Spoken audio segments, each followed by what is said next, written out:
Yo, yo, yo, what's good, YouTube? How everybody out there doing? It's Wednesday. Another week is winding down.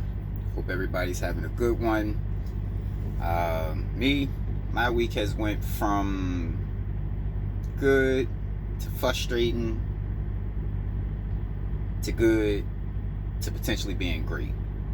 So, started my week off, picked up my first load down in Norfolk, got there, really didn't have sufficient time to actually make that delivery at the appointed time, which was like 7 a.m. Tuesday morning, when the load didn't actually pick up until anytime between 12 and 2 on Monday. So get up, call the agent for that load, let them know this was at like 8 o'clock that morning. Hey, I'm not gonna make that delivery on time. Alright, cool. Call me back when you get loaded. Alright, time go by. Pull up at my shipper at about 11:30 again. That was down in Norfolk. Get loaded, leave out round about, I think like 2:30ish, maybe 3 o'clock. Call them back. Hey, nothing's changed. I'm still not gonna make that delivery on time. It's just not enough time to get there. Alright, cool. Don't worry about it. We reached out to him, let him know everything's good. Perfect. So Tuesday come, get up, drive the rest of the way. I think I tried to stop somewhat early just because of the simple fact, the longer I drove Monday, the longer I had to wait in order to get up to start my clock on Tuesday. So kind of shut it down somewhat early to try to, like I said, get there a little earlier than whatever, but end up getting there at around about 10. Again, appointment time was at 7. Didn't get there to 10, 3 hours, no issue. I get there, check in, guy said, yeah, go ahead, back into door 27. Boom, perfect. Alright, so back into door 27. I sit there waiting. I feel them like the gate down into the trailer, but nothing after that. So we waiting. It's been about 45 minutes to an hour.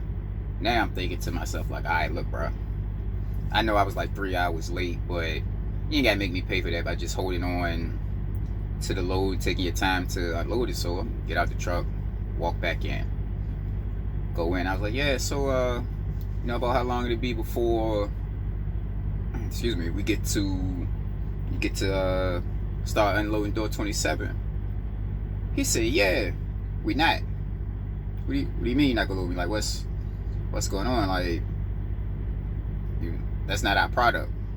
What you mean it's not your product? Like, this isn't what I'm supposed to be? Yeah, the paperwork is correct. What's on the paperwork is our product, but what's on the back of your trailer isn't our product. Right, this was a pretty decent paying load. First, I'm gonna back up. This was actually a pretty decent paying load, a little out of what I've been trying to do the last 2 weeks on how I've been trying to run the last 2 weeks or whatever. But my goal was to get up out to Kentucky. Again, pay pretty good to go out there. Get out to Kentucky, drop that load. They head about 75 miles, give or take, to Lexington, Kentucky, where I was gonna pick up my next load. And my next load was actually a drop hook. I don't do a whole lot of those, but since I picked up this particular trailer that I'm currently on, I've been wanting to get rid of it. Like, there's nothing actually mechanically wrong with the trailer per se. I just don't like the way that the truck stops. Well, not the truck, the trailer. I don't like the way the brakes grab. So it's a little awkward to me. Feels a little awkward. I got to be very, very gentle on the brake pedal, and I'm not used to being like that with my truck. So whatever, that's when the week started to go from good to frustrating. And wasn't too frustrated about the load being wrong. Like, yeah, of course I was a little upset that I just drove from Virginia to Kentucky with somebody else's product. Like, the product didn't even belong to the company that I took it to. Like, my issue with that was them I was there for about 5 or 6 hours waiting. That's what I was frustrated about, trying to actually figure out what they wanted me to do with this load, so I'm wasting time. My clock is just running. Can't really do anything. They finally come up with something. They want me to take the load back to Virginia. This is where the load now goes from being frustrating to being good, because now I just got paid to come up here with this load, and they actually paid me a nice bit extra. Well, a nice bit more than what they paid me to go up. So cool. All right, we'll take that. We get back down. We're coming down. I'm about halfway through, and I'm like, you know what? There's nothing on the board right now. I think I'm gonna just go ahead and, since I'm close to home, don't want to because we just had a short week last week, but we'll go ahead and just end the week. Whatever, no harm, no foul, everything's good. Coordinator calls me. Hey, bro, I got a load, and because I was driving, I really didn't pay too much attention to the first few words that she was saying. Hey, she was saying she has a load coming from out of Greenville. So I seen a few loads on the board going to Greenville, paid nicely, but it's out of my comfort zone as far as weight. The weight was 43.5. I'm not pulling 43.5 on my truck. I know drivers that do it, fine and dandy. I'm not working my truck that hard. So I told her, yeah, I seen that load. I don't want that. She tells me the load's not even on the load board yet. It's picking up out of Greenville, not going to Greenville. Oh yeah, okay, well, I'm interested. Let me know what's up with the load. So it's a forklift load, and I normally stay away from them because, again, forklift loads are super heavy. Like I said, they're normally around that 40, 41, 42,000 pound mark, and they normally have 2 or 3 different stops. She's like, well, this one is one pickup, one drop. You can pick it up tomorrow, which is perfect because I wouldn't have been able to do it today anyway because I had to bring this load back down to Virginia, and I used up all of my clock basically to get down here. And it's paying such and such. I just give y'all the rate per mile. It's paying $5 a mile, loaded, 406, including your deadhead, and it's only 18,000 pounds. When does it pick up? Wednesday. When does it deliver? Not Wednesday, Thursday, tomorrow. When would it deliver? Friday. Say less, put me on that. So that's when my load just went from going back to being good to potentially a great week for me.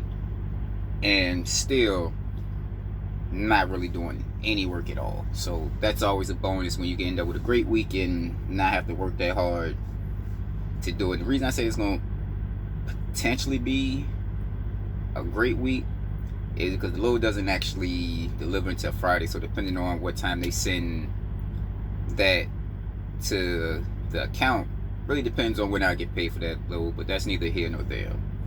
And that's been my week on how I've been going so far. But now let's talk about backing, especially for a lot of the new drivers. I'm not calling out any of the new drivers. Still some drivers, even myself, and even some veterans I've seen out here that, backing, please start practicing your craft, working on your craft. And trucking, backing is part of that. Like, every chance you get, practice backing. All of the different kinds of backing. Your straight backs, your 45s, your 90s.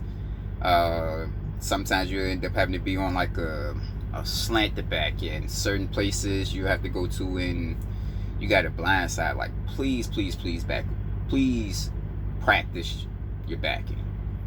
Like, you get to a point where you sit, you've finished up for the night, and you at the truck stop, not quite ready to call it a night, lay down, go to sleep, whatever the case may be, and you just watch. And I noticed that last night. It's a lot of drivers.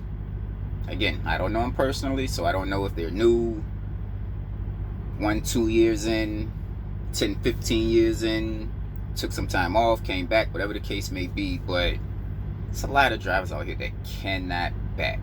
And that, especially for drive van drivers and reefer drivers, like, that is a big part of your job. Practice that every single chance you get. On your 30-minute break, go to a truck stop. Pick 3 different parking spaces in that truck stop and practice your 45. Practice your 90. Practice your blind side. Like, anything to get you comfortable with backing, so you can really figure out what it is your truck wants to do and when it wants to do it. Like, it's going to help you out so much in the long run if you just practice. And the 2 most important things, sorry about that, y'all. 2 most important things to me about backing is, first and foremost, take your time. Don't rush. Don't get scared or nervous or whatever. Then secondly, it's your setup. The setup matters. You're going to be using different setups for different places, things like that. So, like, practice. And then for those that like to sit in the truck stop after they've gotten parked, they got a few years in, they figure, hey, they got into their parking spot real easy, whatever the case may be, blah, blah, blah, and sit there in their front seat with their phone out and recording drivers that's struggling backing up.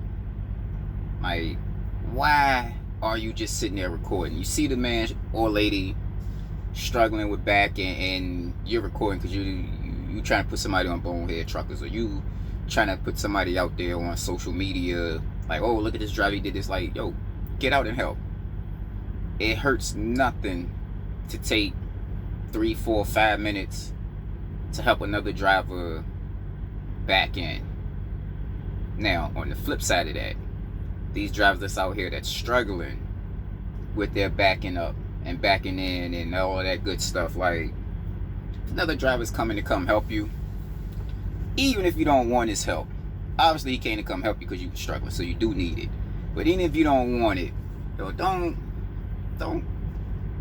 just be trying to make sure I don't cuss and say what I really want to say. But don't just brush him off and tell him you don't need his help and say it with an attitude and this, that, and the third. Like, even if you don't want his help, just let him get back there and do what he's doing, because he took the time to even attempt to help you. Even if you don't want to act like you're listening to him, just get into the spot without hitting that man's stuff. Like, stop being too proud to ask for help, because at some point, every driver that's out here has asked for help and or needed the help. I know when I was first out here, I was backing, couldn't back to save my life. Just couldn't do it. So I just kept practicing. Every chance I got, just practice. So I know it can be frustrating, but don't get mad with the person that's trying to help you. And for those that's watching, stop watching. Get out and help. We all out here trying to do the same thing, take care of our families, live our life. Help a man out. You know what I'm saying? Like, don't just let him go and hit somebody's truck. Or for the person that's doing the back end, if you know you've been struggling, like, yo, take the advice, take the help. Just like, yo, we're all in this together. So yeah, practice your backing every chance you get. And that's it for this week. Short, simple, sweet. Like, subscribe, hit the bell, comment, all that good stuff. Let me know what's your favorite type of backing. What are some of the places you've been to that is just giving you issues? Or again, any topic y'all want to hear me talk about, leave in the comments. Until next week.